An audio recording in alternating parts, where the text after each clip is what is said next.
नमस्कार दोस्तों, technical farming में आपका फिर से स्वागत है। मेरे साथ हैं सुशील नारवाल जी। यूं तो ये किसान है, लेकिन इन्हें आयुर्वेद की गहरी जानकारी है और इनकी कोशिश ये है कि आयुर्वेद की चिकित्सा ज़्यादा से ज़्यादा लोगों तक पहुंचे, उन्हें जानकारी हो, ताकि एलोपैथी में जो हम लाखों रुपए खर्च कर देते हैं वो पैसा लोगों का बचे।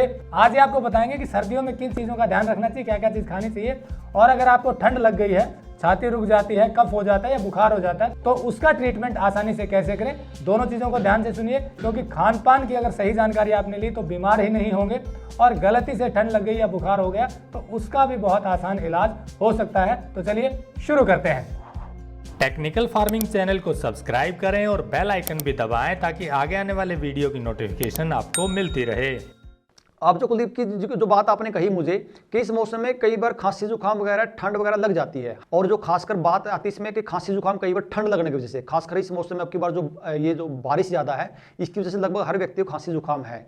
तो देखिए, जिसको लगता है जी मुझे कफ भी निकल रहा है और खांसी है, जुकाम है, खांसी में सामान्यतः है एक एलादी वटी अगर आप घर पे बना सको तो एलादी वटी अपने घर पे बना के रख लीजिए। मैं तो ये कहता हूँ, क्योंकि एलादी वटी किसी भी तरह की खांसी में काम करती है। अगर सूखी खांसी है तब भी काम करेगी, और गिल्ली खांसी है तो कफ को बाहर निकाल देगी, ये अच्छा काम करती है। वासा भी अच्छा काम करता है इस मौसम में। अगर वासा का आप कुछ भी ना है तो ताज़ा काढ़ा बना के खांसी में, कफ में वासा या वासारिष्ट बहुत अच्छा काम करता है। कई बार आजू बाजू बताते हैं तेज एकदम से ठंड लग जाए तो तुलसी, अदरक और शहद, इन तीनों कॉम्बिनेशन बड़ा इंस्टेंट काम करता है। छोटे बच्चों में भी काम करता है, बड़ों काम करता है। जिसको एकदम से खांसी हो, कफ जमा हो, बहुत अच्छा काम करता है। अगर कोई व्यक्ति गोपालक है और उसके घर में गाय है और मतलब वो गोमूत्र से इसको परहेज नहीं है तो ताज़ा गोमूत्र भी इस मौसम में बहुत अच्छा काम करता है। सौंठ बहुत अच्छा काम करती है।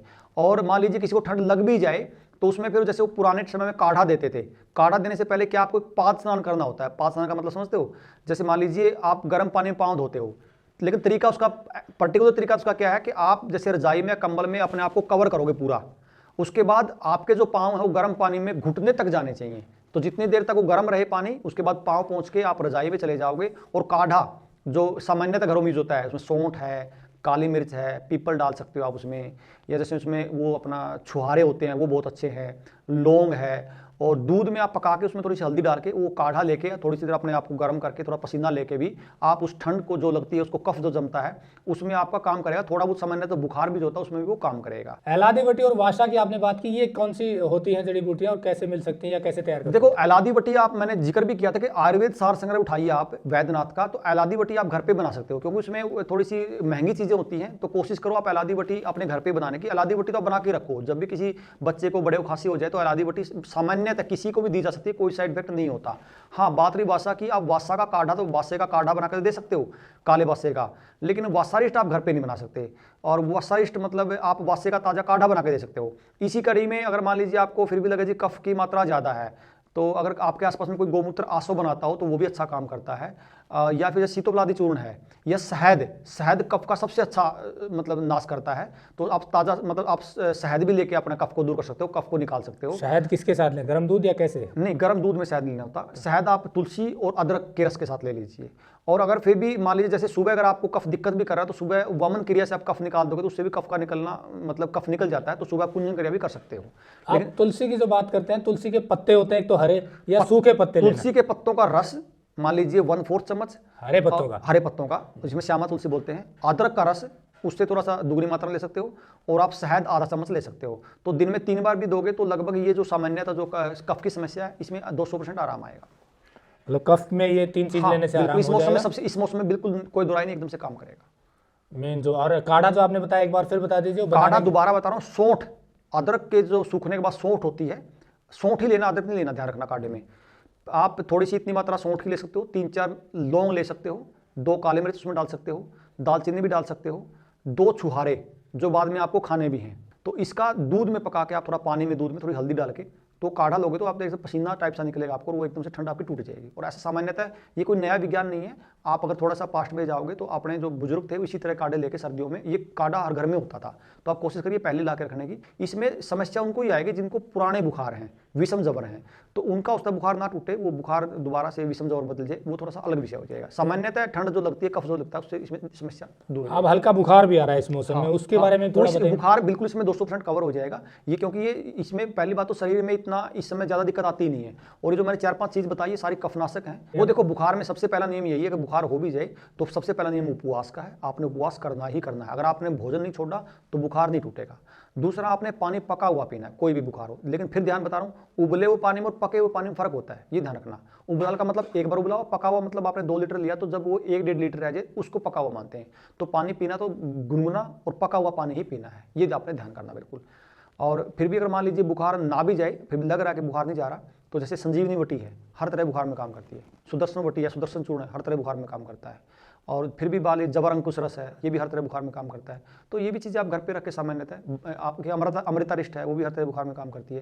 तो ये चीज़ें आप घर पे रखोगे तो आपको, मुझे लगता है अगर आप मतलब उपवास करोगे, सारी चीज़ें करोगे तो बुखार बिगड़ेगा। बुखार उसी का बिगड़ा जिसका पुराना बुखार बिगड़ा हुआ हो, जिसको विषम जबर अभी भी पहले से ऑलरेडी शरीर में है, जैसे मतलब टाइफाइड किसी को पुराना समय से चल रहा है या किसी को नमूनिया है, उस तरह के बुखार बिगड़ सकते हैं। और इसी कड़ी मैंने एक शायद आपका पिछली बार जिक्र भी किया हो, तो अपना ये अमृत धारा होती है, इस अमृत धारा को भी आप घर पे आराम से बना सकते हो, वो घर में रखिए, वो आपका फर्स्ट एड है आयुर्वेद की। बुखार की ये वटी जो आपने बताई, एक बार और बता दीजिए, नाम क्या क्या? सुदर्शन वटी, हर तरह के बुखार में 2-2 गोली, थोड़ा बहुत हल्का फुल्का कुछ मूंग की दाल का पानी वगैरह पी के। हाँ, वो मूंग की दाल का जो मैंने जिक्र किया, ये मूंग की दाल का पानी आप हर तरह के बुखार में ले सकते हो, कोई दिक्कत नहीं है। फिर जैसे आपका सुदर्शन वटी होगी, संजीवनी वटी होगी, जबरंकुश रस हो गया, अमृतारिष्ट होगी, ये सारी चीज़ें आप घर पे रखोगे तो सामान्य तरह के बुखारों में काम कर देती हैं, जो खासकर अभी जो चल रहा है। अगर सर्दियों में ये जो उड़द की दाल है, जो खासकर वैवाहिक जीवन में है, उड़द की दाल पूरे साल में यही 2 महीने हैं जिसमें उड़द की दाल खाई जाती है, बल्कि मैं तो कह रहा हूँ 1 महीना तो आपका निकल चुका है, 1 महीना बचा है। तो उड़द की दाल खाने का सबसे उपयुक्त समय है, और इस समय बल वीर्य की वृद्धि के लिए उड़द की दाल से अच्छा कुछ भी नहीं है। आप उड़द की दाल वही जैसे घरों में बनती है, मिट्टी के हांडी बना के उसमें शुद्ध देसी गाय का घी तड़का वगैरह लगा के, जीरे धनिया का स्वादिष्ट बना के उसको खाओगे तो इतना आनंद भी आएगा और इतना बल वीर्य की वृद्धि पुष्टि करेगी, मतलब आपको लगभग वैवाहिक जीवन में पूरे दौर में समस्या ही नहीं आएगी आपको। साथियों, जो अभी ऋतु चल रही है वो लगभग शिशिर ऋतु आरंभ हो चुकी है, और इससे पहले के जो 2 महीने और अभी जो 2 महीने आने वाले हैं, मान लीजिए अभी 24 जनवरी होगी तो मान के चलो 15 मार्च तक है, ये अभी सर्दियां ही चलेंगी। 4 महीने जो होते हैं ये जो सर्दियों के, इसमें आयुर्वेद जो कहता है, महर्षि चरक जो कहते हैं, इनको और 4 महीनों को ऋतुओं का राजा कहा गया है। ये 4 महीने ऋतुओं का राजा, मतलब जो भी आपको अच्छा लगे, मतलब खाने में सबसे अच्छा मौसम यही है, और स्वास्थ्य सबसे अच्छा स्वस्थ व्यक्ति का इसी मौसम में रहेगा। इसमें कोई भी ज़्यादा समस्या, गंभीर समस्या या कोई भी कफ पित्त वात में से कोई ज़्यादा अनबैलेंस नहीं होता, ये शास्त्रकार कहता है। या आयुर्वेदिक चरक भी, महर्षि चरक भी कहते हैं, महर्षि वाग्भट का भी यही मत है। तो इसमें आपको बहुत ज़्यादा कहीं से घबराने की जरूरत नहीं है। हाँ, मैं पहली बात करूँ ऐसे कि इसमें क्या खाना क्या नहीं खाना। इसमें अगर मैं बात करूं तो ऋषि चरक कहते हैं कि सबसे पहले इस मौसम में अगर कोई चीज़ करने की है, सबसे पहली चीज़ बताया चरक ने, आप भोजन छोड़ दीजिए, लेकिन सबसे पहला जो काम करना है वो तिल के तेल की मालिश करना, शुद्ध तिल के तेल की मालिश करना। अगर हफ्ते में 7 दिन हो जाए तो बहुत अच्छा, नहीं तो 1 दिन छोड़ के 1 दिन तो जरूर करना। पूरे शरीर पर? पूरे शरीर पे, और पूरे शरीर में खासकर कानों पे और तलवों पे सबसे पहले करना, उसके बाद पूरे शरीर पे करना। अब उसमें थोड़ी सी टेक्निकल ये है कि मान लीजिए किसी को बीपी लो है, तो बीपी लो है तो कमर की मालिश ऊपर से नीचे करो, किसी की बीपी हाई है तो नीचे से ऊपर करो, ये थोड़ा सा टेक्निकल इसमें है। और उसके बाद कोसे पानी से नहाना। देखो, कई लोगों को भ्रांतियां ये भी होती हैं कि जी मतलब ठंडे पानी से नहाना चाहिए, लेकिन आयुर्वेद ये कहता है कि सर्दियों में कोसे पानी से ही नहाना चाहिए। गुनगुने पानी से? गुनगुने पानी से, गर्म से भी नहीं कहा, गुनगुने से, मतलब जितना शरीर आपको, जितना आपको लगे कि मैं इतने में नहा सकता हूं उतने में ही बताया। ठंडे पानी में नहाने का कोई विधान कहीं नहीं बताया है। दूसरा, इस मौसम में शुद्ध घी जरूर खाना, नहीं तो वात बिगड़ेगा इस मौसम में। कौन सा घी, गाय या भैंस? देखो, जो व्यक्ति फिजिकली वर्क करता है वो भैंस का खा सकता है, लेकिन जो फिजिकली वर्क नहीं करता, जो शहर में बैठा, उसके लिए शुद्ध देसी गाय का घी ही बताया। शुद्ध तेल बहुत अच्छा इस मौसम में। दूध और दूध से बने पदार्थ, इस मौसम में शुद्ध दूध से बने पदार्थ, खोया वगैरह जरूर खाना। क्योंकि इसमें क्यों खाना, इसमें इस समय बाहर जब ठंड होती है तो शरीर की जो अग्नि है वो बड़ी प्रज्वलित है। इस मौसम में अग्नि, जठर अग्नि बड़ी, मतलब बिल्कुल पूर्णतः अपने चरम पे होती है, और उसको मतलब उसको मेंटेन करने के लिए आपने उसका दिन में 3 बार भी खाना पड़ जाए, ये ध्यान रखना। क्योंकि आयुर्वेद कहता है कि इस मौसम में जठर अग्नि प्रबल है और आपने कुछ नहीं कहा तो जठर अग्नि आपको ही खा जाएगी, मतलब आपके शरीर का ही हरासमेंट कर देगी। तो इस मौसम में जो लोग वैसे सामान्यतः 2 बार खाते हैं, इस मौसम में 3 बार भूख लगती है तो खाओ, कोई समस्या नहीं है। वेट बढ़ेगा, सर्दियों में वेट बढ़ना ही चाहिए, और गर्मियों में आगे अपने आप से वेट शरीर टूट भी जाएगा। ये स्वस्थ शरीर की सूचकता है, निशानी है। और इसमें जो मीठा जो बताया, शुद्ध मीठा, वो भी बहुत जरूरी बताया खाने के लिए। हाँ, इसमें कुलदीप जी आप मुझे कहोगे तो, लेकिन इसमें एक चीज़ और बताई, इसमें मद्य का सेवन भी बताया। मद्य का मतलब ये नहीं कि आप शराब पीने लग जाओ, लेकिन मान लीजिए किसी व्यक्ति की अग्नि अच्छी नहीं है, प्रबल नहीं है, तो अगर शुद्ध मद्य है तो भोजन के बाद 1 घंटे बाद मतलब 10 ml आप मद्य ले सकते हो, आपकी ताकि जठराग्नि प्रज्वलित रहे। तो मद्य का सेवन इसमें बताया, अच्छा बताया शरीर के लिए, लेकिन भोजन के बाद 10 ml, इससे ज़्यादा नहीं है। तो दोस्तों, जैसा सुशील नारवाल जी ने बताया कि सर्दियों में क्या क्या खाना चाहिए, अगर इनको आप फॉलो करेंगे तो बीमार ही नहीं होंगे, और अगर कुछ ठंड लग भी जाती है तो उसका इलाज भी बताया, इन्हें फॉलो करके आप ठीक हो सकते हैं। हम आगे भी इनका एक वीडियो दिखाएंगे जिनमें बुखार के बारे में विस्तार से बताएंगे, जो आजकल बीमारी चल रही है उसका क्या क्या किस किस तरह के बुखार होते हैं और उनका इलाज क्या बताया गया है आयुर्वेद में, उसकी पूरी जानकारी देंगे। जुड़े रहिए टेक्निकल फार्मिंग से। और आपको बता दें, ये कोई कमर्शियल वीडियो नहीं था और न ही सुशील नारवाल जी का कोई ऐसा उद्देश्य है कि ये भी कमर्शियली कुछ चीज़ों को बढ़ाएं। सिर्फ इनकी इतनी कोशिश है कि लोगों तक आयुर्वेद की सही जानकारी पहुंचे, ताकि एलोपैथी के चक्कर में लाखों रुपए बर्बाद ना करें और बीमार ना हो। और आयुर्वेद को फॉलो करेंगे तो या तो बीमार होंगे नहीं, और होंगे तो भी आसानी से ठीक हो सकते हैं। तो जुड़े रहिए टेक्निकल फार्मिंग से, ऐसे ही और अच्छी चीज़ें आपको दिखाते रहेंगे। नमस्कार, जय हिंद। जय। अगर आपको यह वीडियो पसंद आया है तो ज्यादा से ज्यादा लाइक और शेयर जरूर करें।